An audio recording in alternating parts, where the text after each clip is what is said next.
Italian. I'm a mother of two, and I have spent about 20 odd years at the intersection of tech and finance. I would say half of my life as an operator, both as an executive and as an entrepreneur, which is what I came back to in my experience now at Habitto, and the rest as an investor, both in venture and in private equity. So I kind of had this unusual privilege, I would say, to be able to see the table from the two sides. And I moved from London when I was working as an investor to Singapore to run a business called Singlife, which is a full stack digital insurance business, which I sold to TPG, which is a private equity company, in 2021. And that's why I live in Singapore still. So you see me here, the business is here, but actually my family, my kids, they're in Singapore. So I kind of toggle between Singapore and Tokyo. Why am I here? What am I doing in Japan? And this is like the first question that I always get whenever I talk about Habitto. And interestingly, it's not just about from foreign investors. They say, Sam, why didn't you come back to London? I mean, I lived in New York for many years. Why didn't you do that then? But interestingly, even the Japanese, particularly during my round of financing, maybe not the first, but the second question was always, why Japan? I actually think that there is a really untapped opportunity in Japan when it comes to financial technology. It's the fourth largest economy on the planet and has the, I would say, fintech density of Estonia. For those that don't know, Estonia is a very small European country. There's less than 150 financial technology platforms here. So I thought that there was an opportunity. As an entrepreneur, what you do is you see a business opportunity, you understand whether the market is big enough to actually build a sizable business, and then you raise some money to go and explore it further, which is really what I did. So Habitto was founded at the end of 2021, and we went live in 2023. What does Habitto do? Habitto is really solving a societal problem that I see here in Japan more acutely than anywhere else, which is this idea of financial anxiety.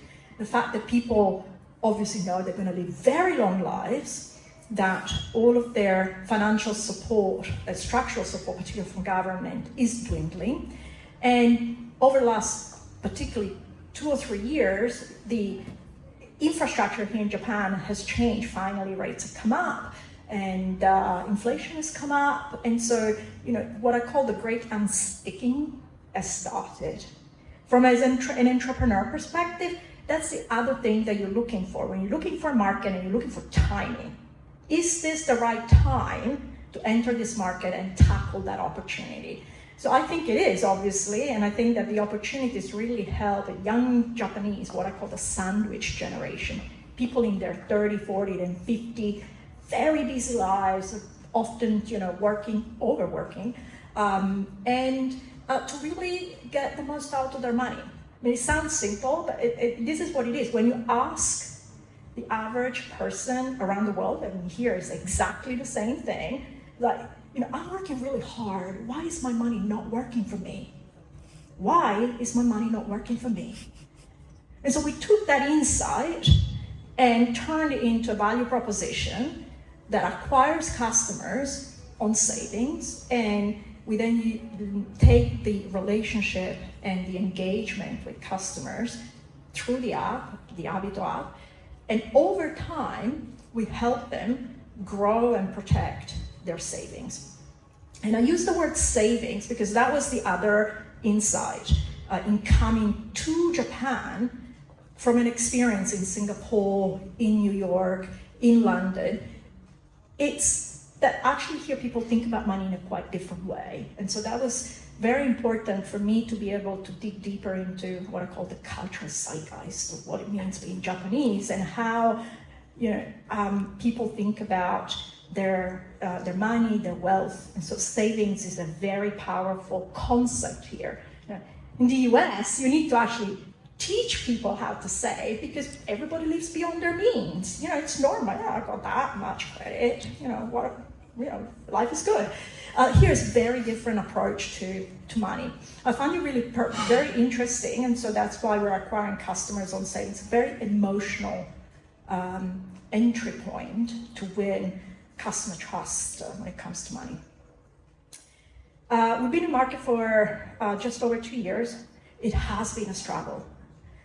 Everything that I've learned around setting up businesses, both as an investor and elsewhere as an entrepreneur, in large parts apply here, but just with a 10x set of sort of challenges, from starting the business, setting up, incorporating, finding investors, finding teams, partners, and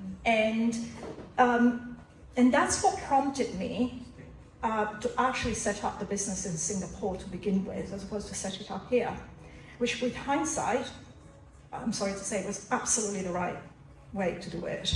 And I think that's a lesson for some of the investors in Japan. It's far easier to raise money outside of Japan than it is here.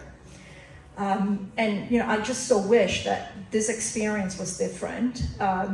And I speak very frequently with, I would say, maybe younger entrepreneurs, maybe people that are the first time that they're setting up a business, and the stories that I hear are heartbreaking, really difficult. And if you are a woman and an entrepreneur, I mean, you are a dog with 3 heads, right? It's like, what you mean, right? So somebody was talking before, he was talking about capital structures and how capital is collected, distributed, allocated in Japan. That is a problem for sure, but I think there's probably a more profound issue here, which is to the point of inclusivity.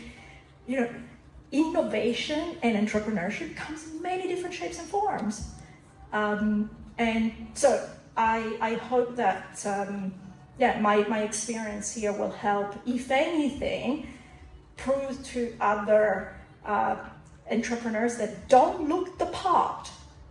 They're not young graduates from Stanford or from the best universities in Tokyo. It doesn't matter. You can do it. So hopefully there is a signal and a little seed of opportunity here to make entrepreneurship a bit more inclusive, and hopefully also for investors in Japan to think about those opportunities a bit differently, because sometimes I see a dissonance between what investors say and what they actually do. Put the money where your mouth is. Thank you.